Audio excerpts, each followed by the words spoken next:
안녕하세요. 명지대학교 전자공학과 홍상진 교수입니다.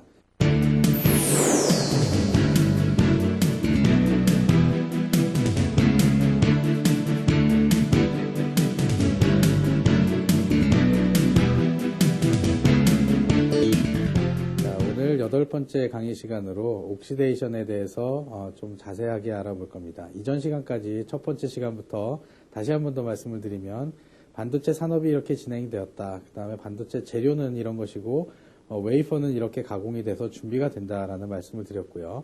그 다음에 3장에서는 우리가 무엇을 만드는가에 대한 반도체 소자, 즉 BJT나 FET에 대한 설명을 간단하게 드렸습니다. 그런 동작 원리를 갖고 있는 소자들이 실제 어떻게 구현이 되는지를 바로 지난 2시간 동안 프로세스 인테그레이션 차원에서 설명을 드렸는데, 이번 주부터는 그 프로세스 인테그레이션 차원이 아니라 각 프로세스 인테그레이션을 하기 위한 단위 공정들, 핵심 단위 공정들이 어떻게 운영되고 어떤 장비들을 사용해서 어떤 방법으로 어떤 레시피를 사용해서 구체적으로 진행이 되는지 조금 더 깊게 들어가 보려고 합니다. 즉 지난 2시간에 했던 강의를 쭉 펼쳐서 앞으로 이어질 강의의 한 대략 한 10시간 정도의 분량으로 생각하시면 여러분들이 좀 더 이해하시기가 쉬울 것이라고 생각합니다. 자, 그러면 이제부터 8번째 강의 시간을 시작하도록 하겠습니다.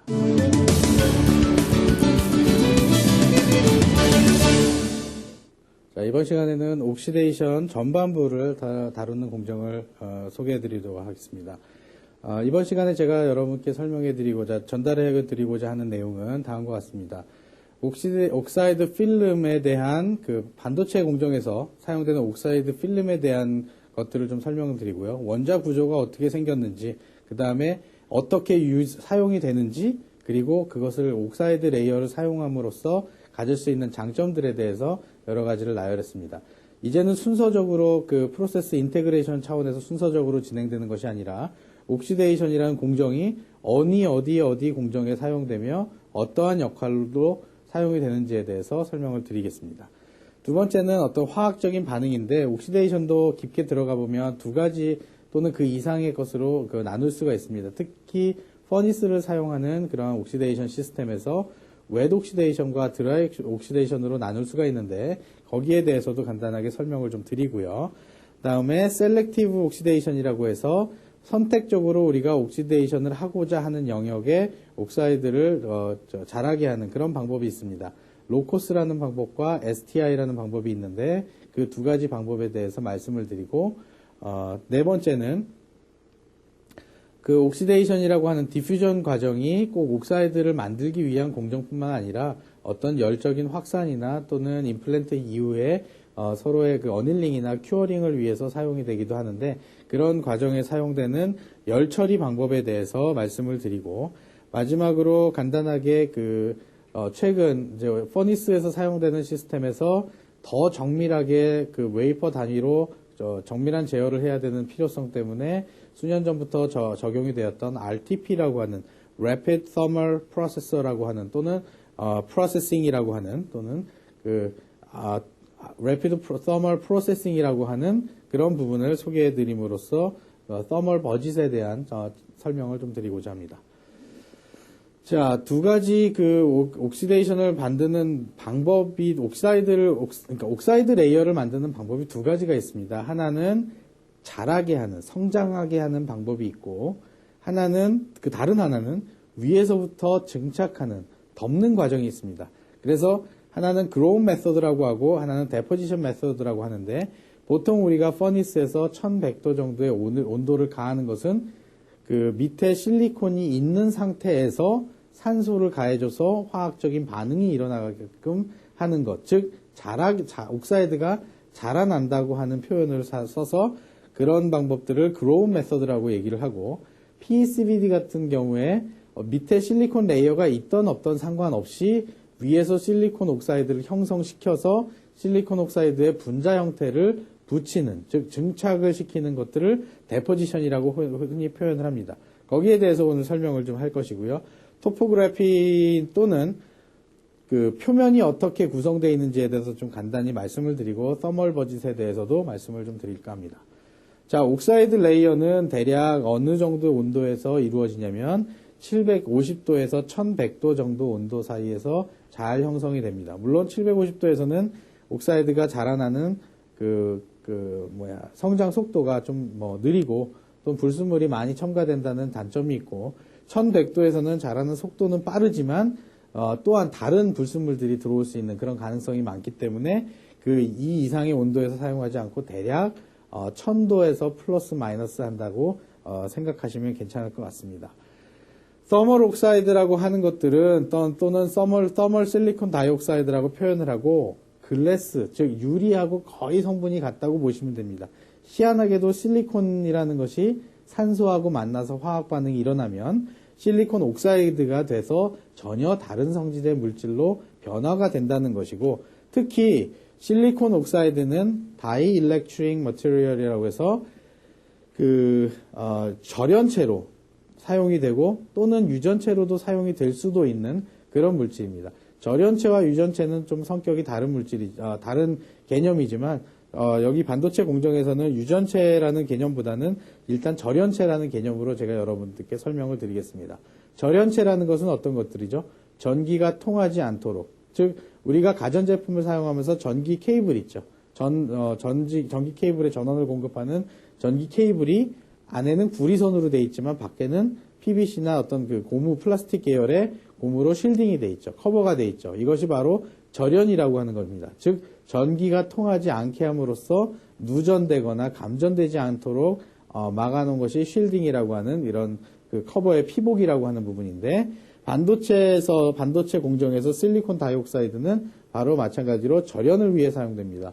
특히 어느 곳에 절연이냐면 메탈 라인과 메탈 라인 사이에 층간 절연을 하기 위한 물질로 사용이 됩니다. 전문 용어를 사용한다면 인터레이어 다이일렉트릭이라고 얘기하는, 즉 메탈 레이어와 메탈 레이어 사이에 층간 절연을 사용하기 위한 다이일렉트릭이라고 볼 수가 있습니다.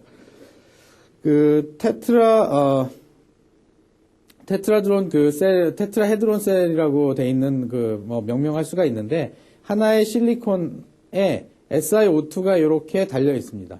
그리고 반대쪽으로도 보면 SiO2가 이렇게 형성이 되어 있죠. 그것들이 또 실리콘으로 보면 이렇게 산소가 2개가 달려 있고 산소가 2개가 달려 있습니다. 즉 실리콘 옥사이드라는 것은 실리콘 하나에 옥사이드 2개가 붙어서 만들어진 것이다. 다이라는 것은 2개고요. 그래서 그것들이 잘 조화롭게 배열이 되어 있는 것이 바로 실리콘 옥사이드 또는 실리콘 다이옥사이드, 또는 반도체에서는 흔히 옥사이드라고 하면 실리콘 옥사이드를 통칭해서 표현하기도 합니다.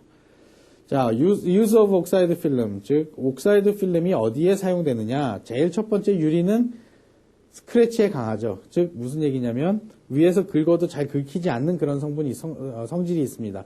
그래서 프로텍션을 하기 위한 레이어로 사용이 되기도 하고요. 표면을 보호하기 위한 어떤 electrical properties for moisture, external ions and contamination, 즉 외부에서 수분이 들어가지 않게끔 막아주는 역할을 하기도 하고, 외부에서 어떤 전기적인 이온이 들어가서 NL과 PL의 전기적인 성능을 저하시키거나 변형시키지 않는 용도로 사용이 되고요. 또한 외부적인 어떤 오염 요소가 들어가지 않도록 막아주는 그런 역할을 합니다. 혹시 이 그림 기억나시는, 지난 시간에 이런 그림을 보여드렸는데 바로 STI 포메이션, 즉 STI를 만들어 놓은 상태인데, 이 STI는 이 안에 있는 네모 부분은 CVD로 만든 옥사이드지만 그 밑에 있는 요 얇은 영역은 thermally grown, 즉 퍼니스에서 자라난 옥사이드가 됩니다. 즉 이 퍼니스에서 자라난 옥사이드라는 것은 이 N외를 보호하기 위해서 덮어놓고 있는 그런 공정에 해당되죠.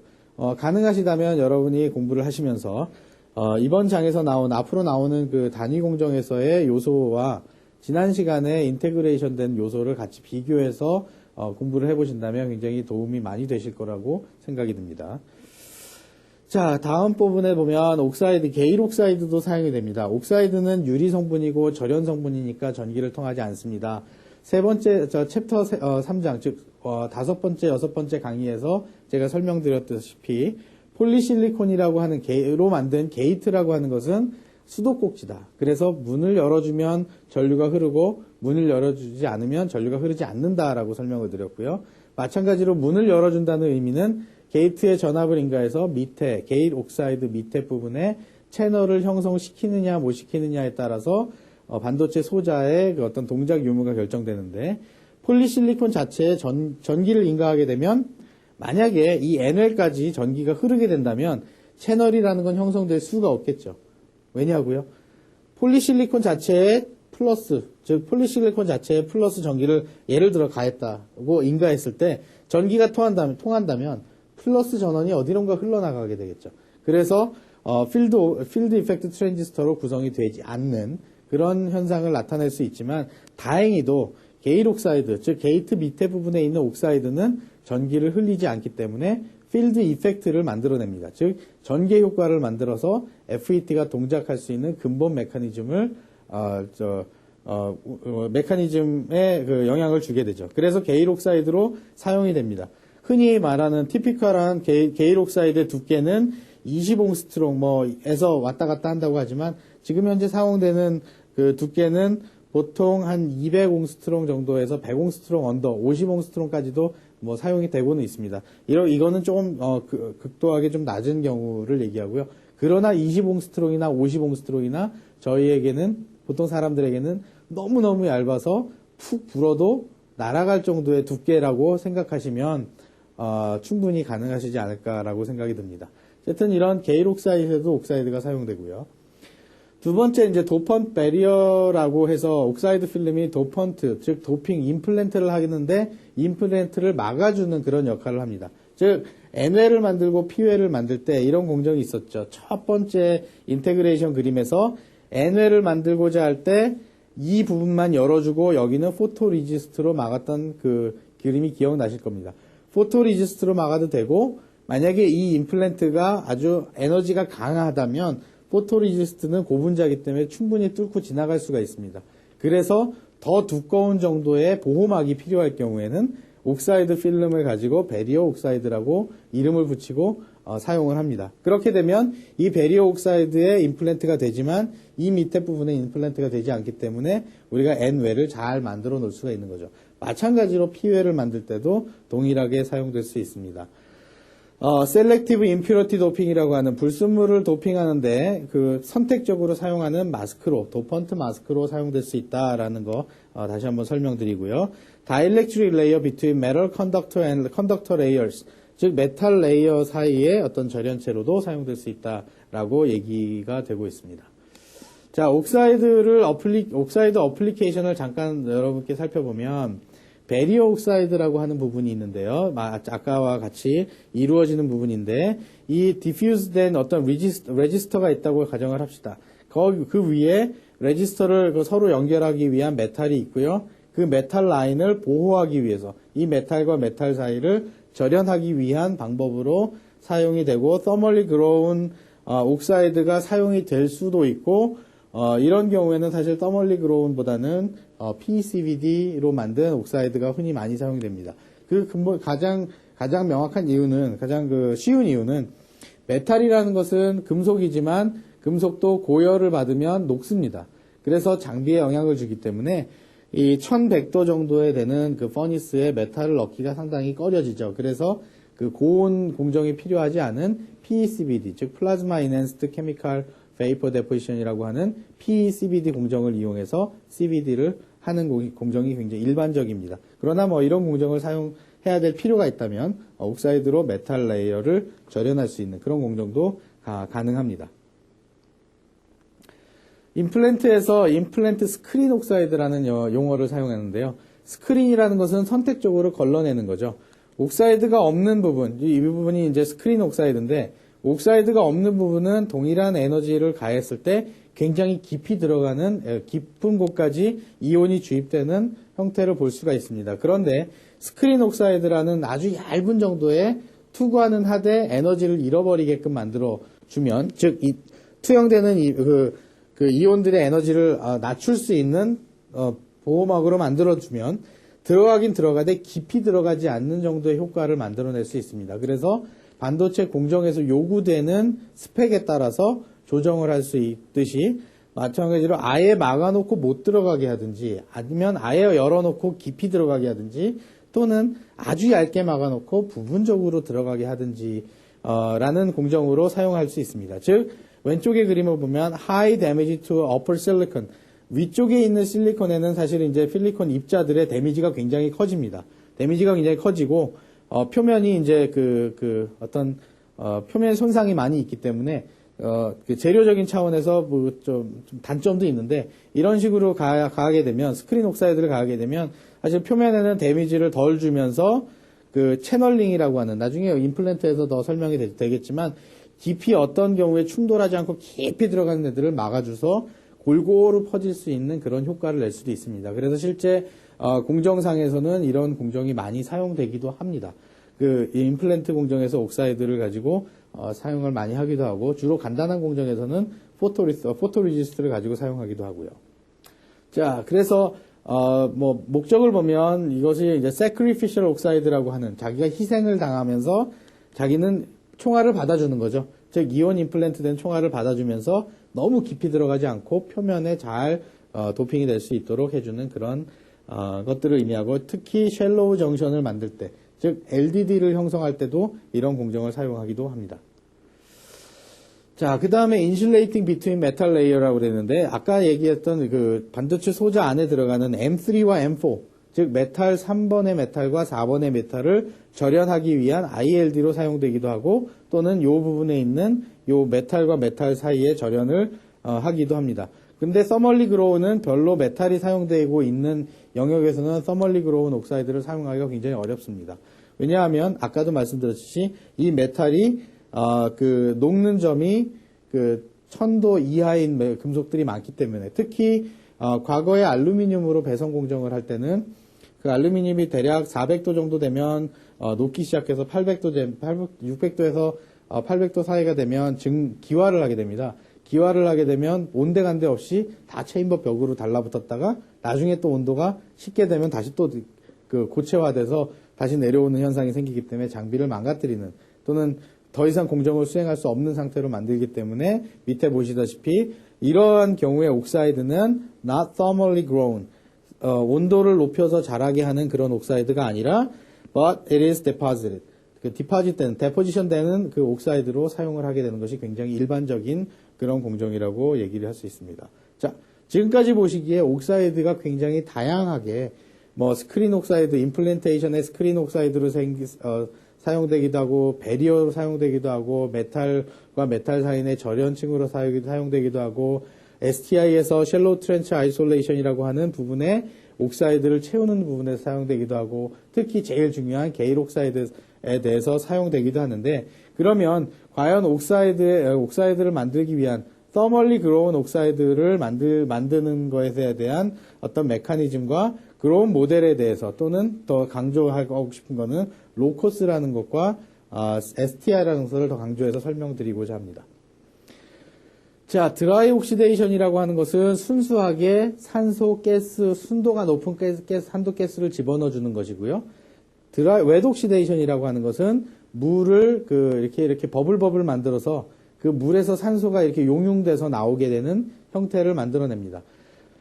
그 두 가지 차이점 결론부터 말씀드리면 드라이 옥시데이션이 훨씬 더 품질이 좋습니다. 왜냐하면 순수한 산소가 실리콘하고 만나서 순수한 실리콘 옥사이드를 만들어내기 때문에. 그런데 그 물을 버블러에서 만들어서 용융된 산소가 들어가는 것은 순수한 산소만 들어가는 것이 아니라 공기 중에 있는 다른 불순물도 들어가기 때문에 막의 품질은 웻 옥시데이션이 떨어집니다. 즉 드라이 옥시데이션의 품질이 훨씬 더 좋습니다. 그러나 속도는 웻 옥시데이션의 속도가 훨씬 더 빠르죠. 그래서 공정에 따라서 필요한 경우에 정말 게일 옥사이드가 필요하다면 드라이 옥시데이션을 하는 것이 나을 것이고 스크린 옥사이드나 다른 공정을 하게 된다 그러면 시간이 오래 걸리는 드라이 옥시데이션보다는 조금 더 빨리 되고 막을 영원히 사용하지 않고 또 다시 지워버릴 용도로 사용하는 웻 옥시데이션이 더 나을 수 있다는 거죠. 자, 옥사이드의 두께를 한번 볼게요. 티피컬하게 게일 옥사이드 0.18 마이크론 소자, 아주 옛날 소자, 지금으로서는 옛날 소자지만 0.18 마이크론에서는 대략 한 30에서 40 정도 옹스트롱 단위입니다. 굉장히 작죠. 1 마이크론이 10,000 옹스트롱이었으니까, 이거는 보면 0.02 정도, 0.002 정도의 마이크로 정도의 단위를 가지고 있는 정도고요. 커패시터를 만들기 위한 다이일렉트릭의 두께도 그리 넓지 않고, 마찬가지로 도펀 마스킹, STI 베리어, 로코스 패드, 그다음에 필드 옥사이드도 마찬가지로 대략 이런 범주에서 그 옥시데이션이 일어납니다. 만약에 여러분이 공정을 셋업하신다 생각하셨을 때 게일 옥사이드를 만들어야 되면 어떤 공정을 선택하시겠습니까? 저는 드라이 옥시데이션을 선택할 거예요. 왜냐하면 두께가 얇기 때문에 시간은 문제가 되지 않죠. 그러나 소자의 전기적인 품질이 좋아야 되니까 천천히 되더라도 막의 품질이 아주 좋아야 돼요. 그런데 필드 옥사이드를 만든다 그러면 여러분 어떤 공정을 선택하시겠습니까? 저는 드라이 옥시데이션을 선택하겠지만 물론 웨드 옥시데이션을 굉장히 많이 고려해 볼 거예요. 이유는 15,000 옹스트롱, 1마이크로 이상 또는 1마이크로 또는 5,000 옹스트롱까지 올리려면 정말 세워라 내워라의 시간이 필요하죠. 어떤 경우에? 드라이 옥시데이션 경우에. 그래서 필드 옥사이드의 어떤 큰 폭에서 절연을 위해서는 웨드 옥시데이션을 사용하는 것이 바람직하고 게일 옥사이드를 만들기 위해서는 드라이 옥시데이션을 사용하는 것이 바람직하다. 물론 일부 공정에서 게일 옥사이드를 웨드 옥시데이션을 통해서 양질의 것을 만든다는 연구 결과는 있지만 아직 양산에서 그렇게 받아들여지거나 허락되고 있는 부분은 아니라고 생각합니다. 자, 장비에 대해서 조금 더 말씀드리고 화학 반응에서 말씀드리면 드라이 옥시데이션은 실리콘에 순수한 산소를 반응시켜서 SiO2의 고체막을 형성시킵니다. 웨드 옥시데이션은 실리콘에 H2O, 기체 상태의 H2O, 즉 물이죠. 수증기 수분을 반응시킴으로써 SiO2라는 고체가 형성이 되고 수소라는 기체가 빠져나가게끔 합니다. 화학적인 기호로 보면 아무런 차이가 없지만 물리적인 현상으로 보면 이 안에 불순물들이 굉장히 많이 존재하게 되는 거죠. 물론 반응시켜주는 가스가 사실은 산소만 필요합니다. 그러나 산소만 딱 필요한 것이 아니라 주변에 발생하는 부산물들을 없애고 수소 성분들을 없애고 하는 용도로 다른 가스들을 반응시켜주고요. 특히 질소 같은 경우에는 이 퍼니스의 온도가 상온에서 1000도까지 올라가려면 요 이 땅에서 바로 올라가는 것이 아니라 시간이 꽤 많이 걸립니다. 시간이 꽤 많이 걸리는 동안 600도, 700도 올라가면서부터 계속 옥시데이션은 진행이 되죠. 그래서 그 진행되는 옥시데이션을 방지하고자 질소, 반응하지 않는, 다른 기체와 잘 반응하지 않는 질소 가스를 안에 넣어줌으로써 반응하지 않다가 온도가 일정 수준에 올라가게 되면 그때 질소의 공급을 끊고 보통 산소 공급을 하게 되면서 옥시데이션 시간을 잘 조정해서 우리가 두께를 컨트롤하게 되는 부분입니다. 이 퍼니스는 아까 퍼니스하고 조금 다르게 옆으로 누워 있죠. 그래서 웨이퍼가 세로로 이렇게 꽂혀 있는 그런 형태의 호리전탈 퍼니스라고 얘기를 하고 있습니다. 뒤에 사진이 좀 더 제공되니까 여러분들 그거 사진을 보시면 쉽게 이해하실 수 있을 겁니다. 자, 옥사이드 그로스를 하면 딜 그루브 모델이라는 수학적인 모델이 있는데 그 수학적인 모델에서 여러분들께 제가 전달해 드리고 싶어하고자 하는 건 공정을 수학으로 풀어내는 것보다 기본적인 사실만 좀 이해하시면 어떨까 하는 생각이 듭니다. 원래 before oxidation, 옥시데이션이 일어나기 전에 여기가 옥사이드 마스크고요. 즉 옥시데이션이 일어나지 않는 그 실리콘 나이트라이드로 막아놓고 여기만 옥시데이션 할 거예요. 즉 산소가 들어와서 안으로 디퓨전해서 들어가겠죠. 그러면 분명히 산소가 여기에 있는 실리콘을 잡아먹는다고 표현을 할 수가 있겠죠. 산소 2개가 들어와서 실리콘 하나를 잡아먹으면 실제 잡아먹은 애들은 더 이상 실리콘이 아니라 실리콘 옥사이드가 되겠죠. 그래서 결국 두께가 1마이크론의 실리콘 옥사이드가 생겼다라고 얘기를 하면 실제 자라난 실리콘 옥사이드는 0.55, 55% 정도 자라난 것이고 잡아먹힌 애들이 0.45 정도 됐다. 즉, 이런 개념을 갖고 있어야 나중에 공정을 셋업하고 이 높이를 계산할 때 여러분이 계산할 수 있습니다. 실리콘 옥사이드 원래 두께가 그럼 여기서부터 따졌을 때 0.55구나라고 생각하시면 오산이라는 거죠. 계산의 착오가 나와서 디바이스가 정상적으로 동작하지 않는 경우가 생깁니다. 실제 그로스 모델로 자라게 했을 때는, 그로잉 메소드로 자라게 했을 때는 밑에 영역까지 파고들어서 실리콘 옥사이드가 생긴다. 즉 윗부분에 생긴 것만큼 그만큼은 아니지만 그보다 조금 더 적게 밑에 부분까지도 실리콘 옥사이드가 존재한다라는 것을 여러분께서 꼭 염두에 두셨으면 좋겠습니다. 자, 서멀 옥사이드 그로스를 하게 되면 아이디얼하게는 하나도 잘못된 것이 없고 정말 그 웨이퍼 상태의 퍼펙트한 그런 웨이퍼가 만들어지기를 또는 실리콘 옥사이드가 만들어지기를 바라지만 사실 그렇지 않죠. 여러분 복권을 사실 때 어떤 기분을 사세요? 안 될 거라는 그 기대를 갖고 사세요? 됐으면 좋겠다라는 기대를 갖고 사세요? 물론 됐으면 좋겠다라는 기대를 사시고 됐으면 정말 될까? 될 거야 라는 생각을 가지고 막 복권 점수를 번호를 맞춰보죠. 그러나 어떻습니까? 실제는 그렇지 않을 때가 비일비재하고 거의 대부분이 그렇죠. 마찬가지로 서멀리 그로운 옥사이드를 하게 되면 디펙이 굉장히 많이 생깁니다. 즉 옥사이드 그로스를 하면 디펙이 많이 생기는데 어떤 디펙들이 생기는지 한번 볼게요.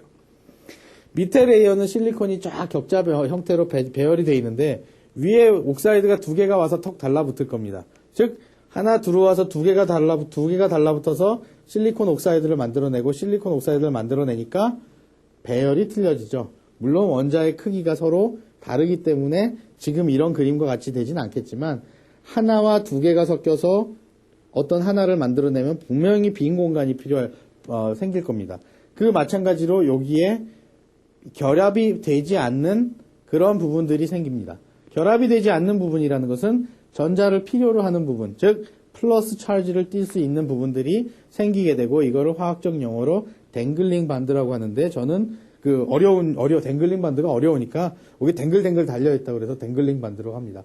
즉 어떤 이 결합이 댕글링 반드를 형성하게 되고 이 부분에 차지, 즉 어떤 전기를 띤 입자들이 달라붙게 되면 옥사이드는 어떤 물질이죠?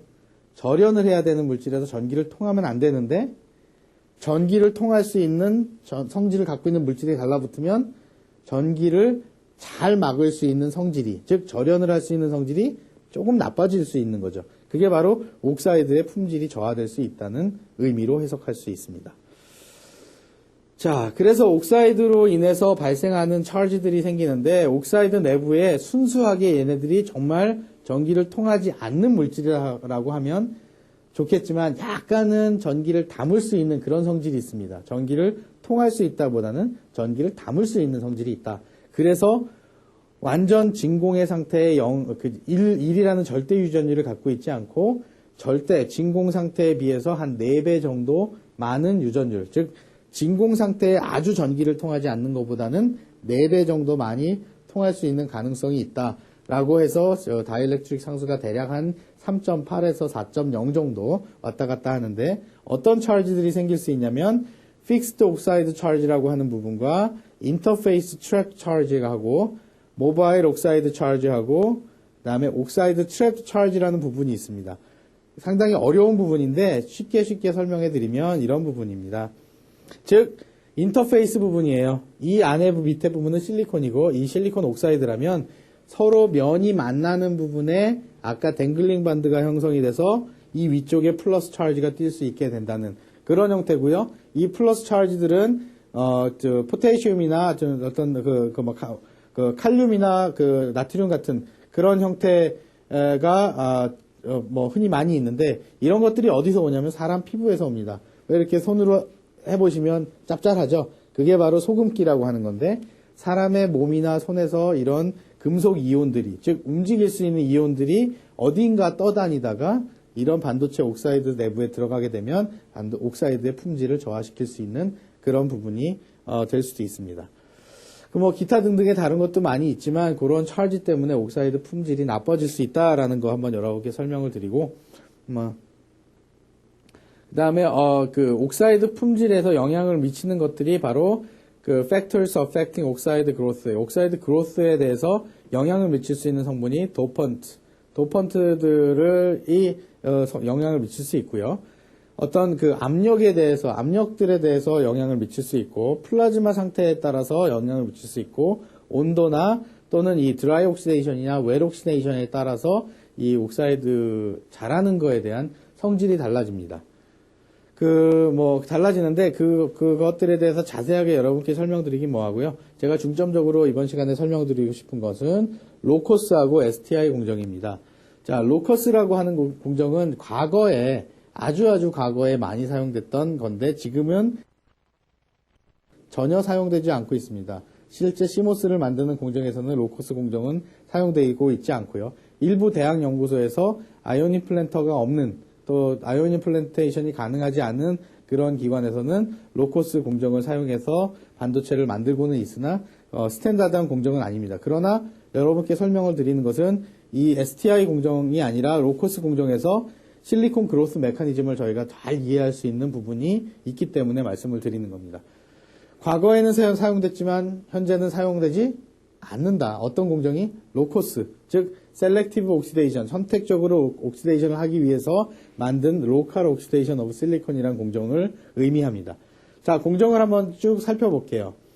첫 번째 그 실리콘 자체에다가 패드 옥사이드를 아주 살짝 얇게 만들어 둡니다. 패드 옥사이드를 만들어 끼워 넣는 건 아니고요. 실리콘을 해서 아주 얇게 패드 옥사이드를 자라게 만든 다음에 다시 가스를 바꿔줘서 실리콘 나이트라이드를 이렇게 증착해서 올립니다.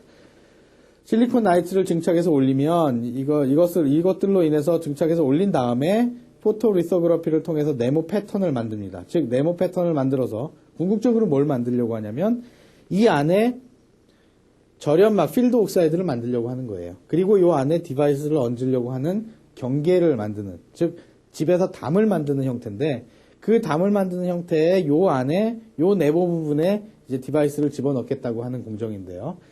요렇게 실리콘 나이트라이드를 쭉 판 다음에 요 하얗게 노출되는 부분이 실리콘이죠.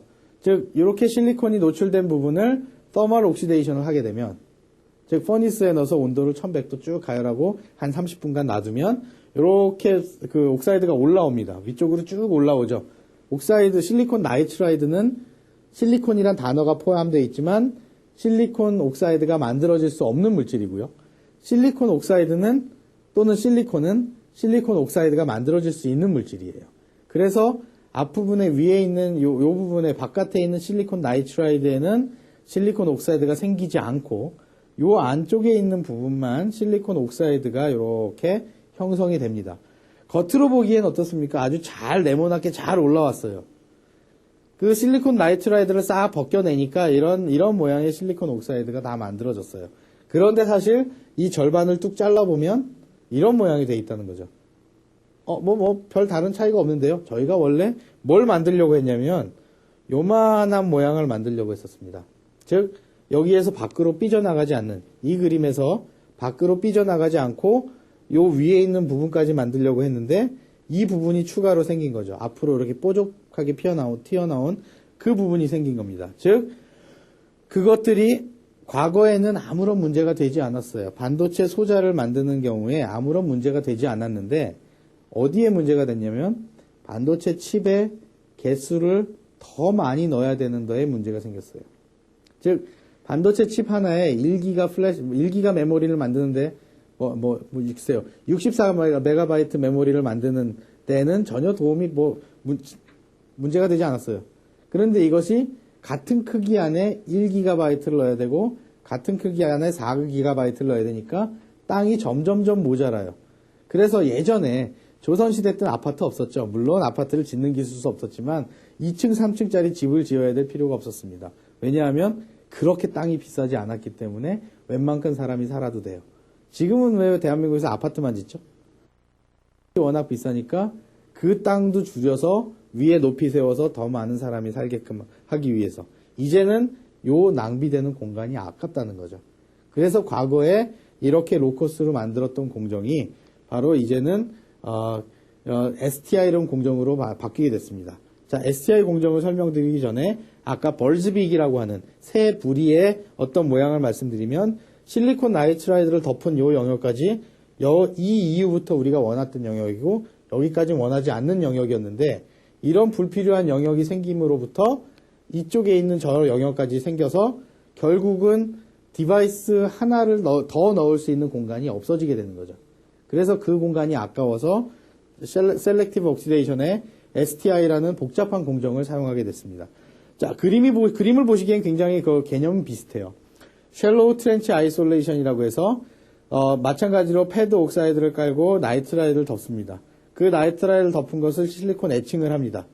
실리콘 나이트라이드 애칭을 해서 실리콘이 드러나게끔 하는데 그 다음에 공정을 더멀리 그로운 옥사이드를 사용하는 것이 아니라 PECVD로 데포지션, 증착을 합니다. 즉 위에서부터 밑에서 자라나게 하는 것이 아니라 위에서부터 이렇게 막 덮어주죠. 덮어주면 모양이 이런 식으로 나오고 그 다음에 플래너라이제이션, CMP를 한 다음에 얘네들을 깎아내면 바로 우리가 원했던 모양의 이런 모양이 나오죠. 즉 이것들이 아까는 벌스빅 때문에 이만했던 필드 옥사이드가 지금은 아주 딱 조그만 사이즈로 변해버리니까 여기에 낭비됐던 이만큼의 공간을 다 모아서 더 많은 소자를 넣을 수 있다는, 즉 집적화라는 거에서 아주 중요한 그 요소를 차지하게 됐고 지금은 전부 다 STI 공정을 하고 있습니다. STI에서 중요한 것들 중에 하나는 깊고 좁게 파는 것. 깊고 좁게 파는 것이 뭐 장비를 쓰면 다 되는 것이 아니냐.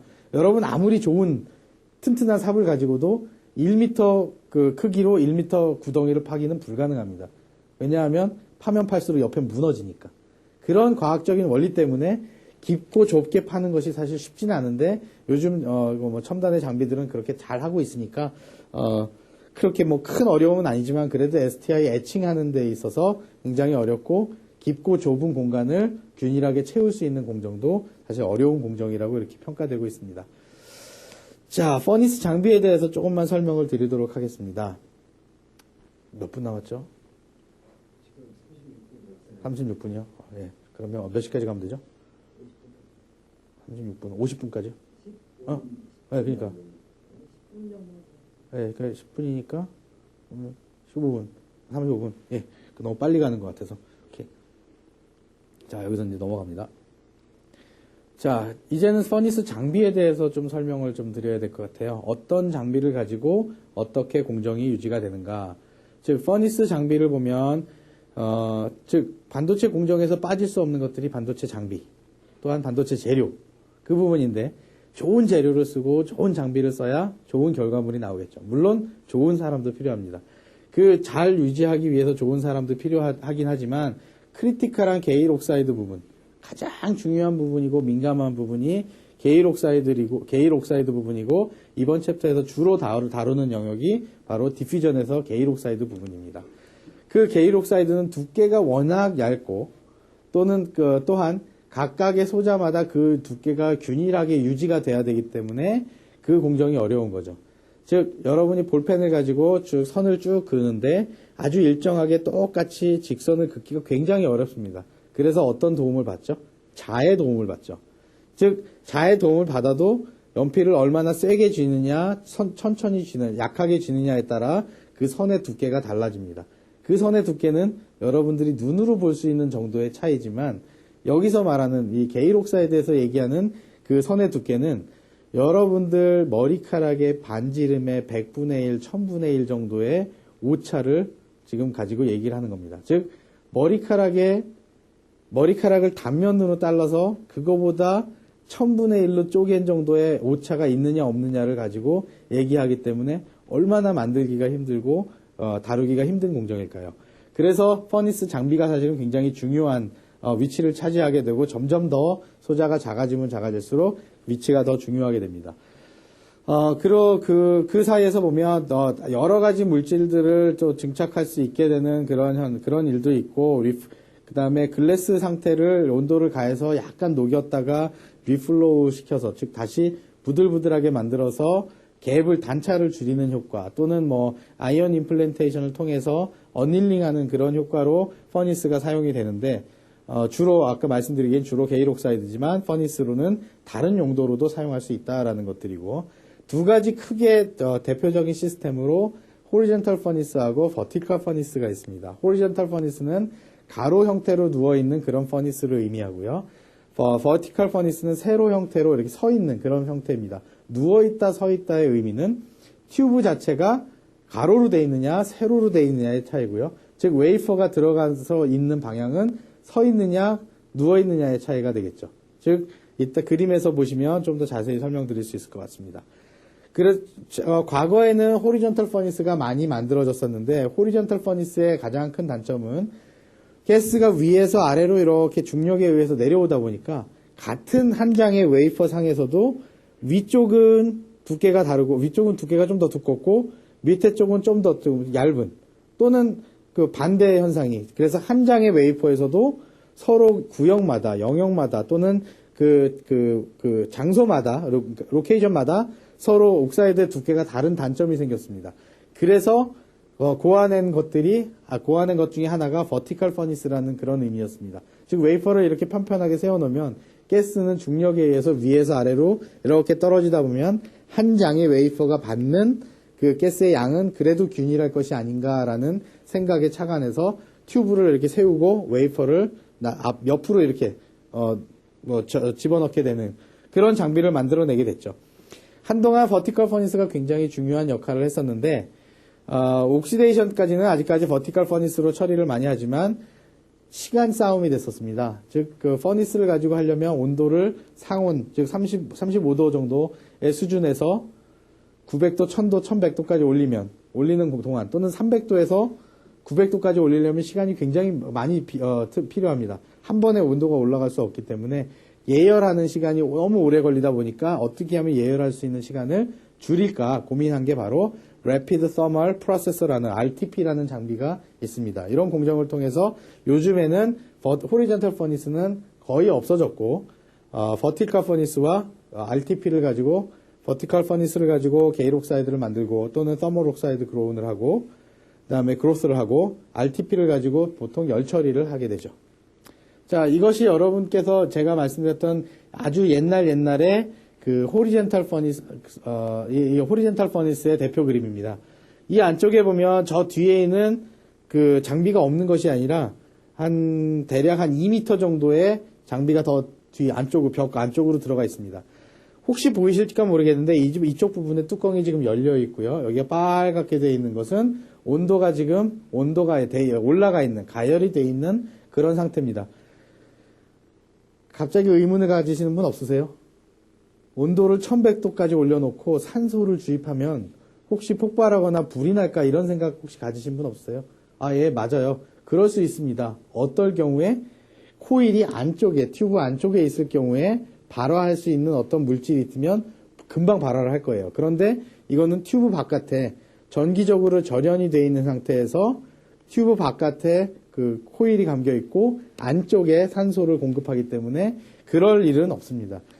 자, 이 공정상으로 보면 이쪽에 로봇이 있고 저 왼쪽에 사람이 있는데 이 로봇이 이 웨이퍼를 한 장씩 이렇게 올려주는 그런 역할을 하고 즉 이 안쪽에서 퍼니스에서 튜브는 그대로 고정되어 있고 웨이퍼를 담을 수 있는 보트 트레이가 쭉 밖으로 이렇게 나오게 됩니다. 쭉 밖으로 나오면 이 웨이퍼 상에서 요 바깥으로 나온 부분까지 로봇이 웨이퍼를 쭉 얹어주는데 보통 200장 정도 이렇게 얹어주거나 또는 시스템에 따라서는 250장, 개조된 시스템에 대해서는 한 300장까지도 웨이퍼를 로딩할 수 있는 그런 장치입니다. 시간이 많이 걸리기 때문에 여러 개의 웨이퍼를 한꺼번에 처리하는 그런 공정이 필요하죠. 그래서 과거에는 이런 정도의 큰 덩치를 차지하는 퍼니스를 사용했었는데 요즘에는 이렇게 큰 퍼니스를 사용하기보다 이것도 하나의 그 버티컬 퍼니스, 호리젠탈 퍼니스의 하나의 예고요. 여기까지가 장비가 웨이퍼가 들락날락하는 공간이고 이 안쪽에 튜브가 있고 온도 컨트롤이 되는 그런 부분입니다. 이게 호리젠탈 디퓨전 퍼니스라고 얘기를 하고 실제 크기도 굉장히 큽니다. 그런데 요즘에는 이런 장비들이 컴팩하게 버티컬 퍼니스 형태로 나옵니다. 물론 높이는 굉장히 높아요.